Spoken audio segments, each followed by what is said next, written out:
Knows the Scoop by Terence Souders. Chapter 1. When the Windy Bottom Town Council voted to tear down the old playground and build a new one, no one ever imagined what lay buried beneath the rusted slide.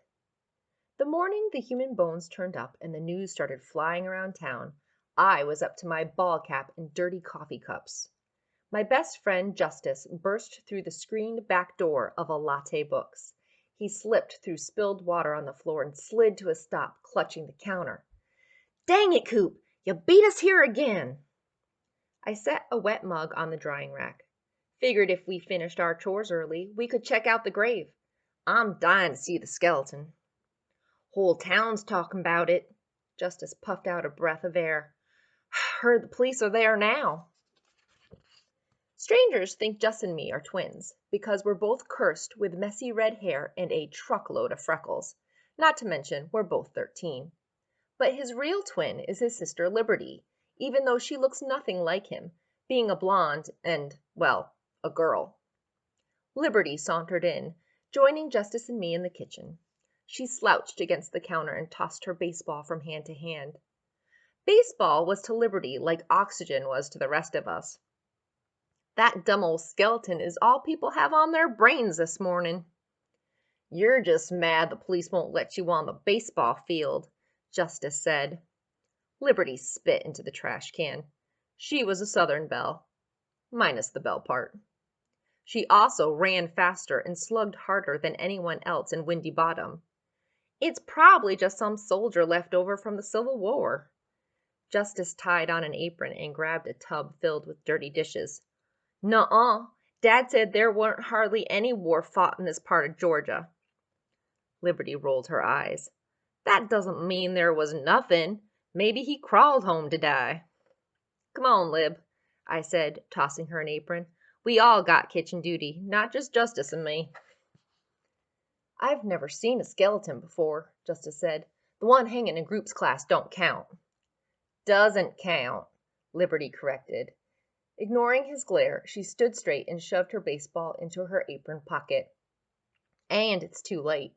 No one can get within 100 feet of the playground." She frowned. "Or the baseball fields. The police already cordoned off the whole area." Justice sighed. "Does cordon start with a K or a C?" "C," Liberty and I answered together. Justice muttered and reached for his now dog-eared pocket dictionary. Liberty threw out vocabulary the same way she threw a fastball, smooth and unstoppable.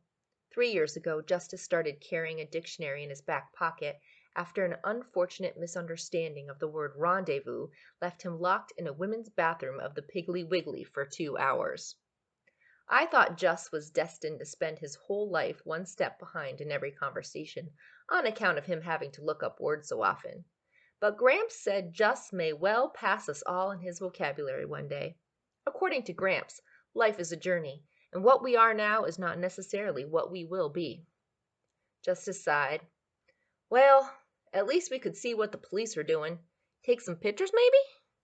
Mama poked her head through the kitchen door and smiled at the twins. "Hi, Juss, Lib.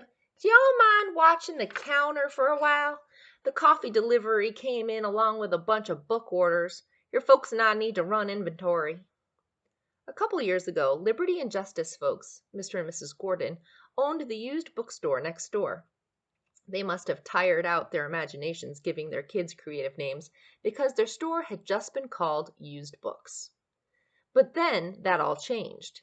The inside wall between Mama's coffee shop and their bookstore had been demolished, and a Latte Books, Windy Bottom's first and only bookstore cafe, with new books, not just used ones, was where Lib, Juss, and I spent our summers.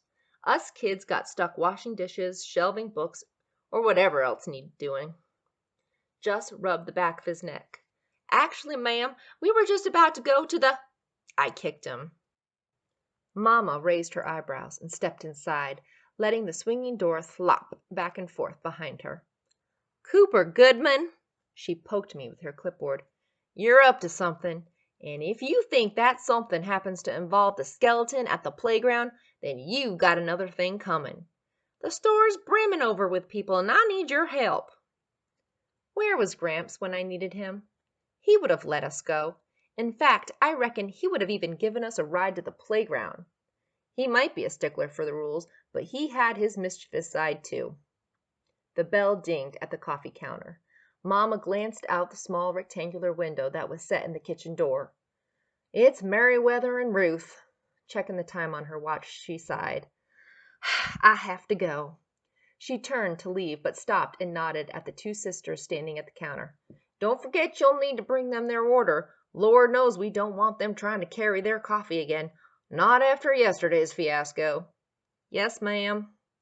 Gramps will be in later on to help, but right now, sugar, I'll need you not distracted by talk of a skeleton. She patted my cheek. Ma, I whispered. Sugar was a wimpy name, and I told her 1,000,000 times. Lib snorted. Mama smiled. I'm sorry. And Coop, Mama put her hand on her hip and shook her finger. Stay here. The police don't need anyone underfoot. My shoulder sagged. I promise. Hi, you've just listened to the first chapter of Coop Knows the Scoop by Terrence Souders. Windy Bottom is a type of sleepy little southern town where not much ever really happens. So naturally, when a skeleton is found buried at the bottom of the slide in the playground, the whole town is abuzz. For Cooper Goodman and his two best friends, Justice and Liberty, this presents the opportunity for a little excitement. But when the discovery is linked to a cold case mystery, Coop's grandpa is taking the heat for the reopened investigation, and Coop and his friends are on the case. Will they be able to get to the bottom of this mystery and clear Gramps' name? To find out, you can check out Coop Knows the Scoop from our tween fiction collection, or it is available for immediate download through the Hoopla app. So once again, I would like to thank you all so much for listening and wish you happy reading.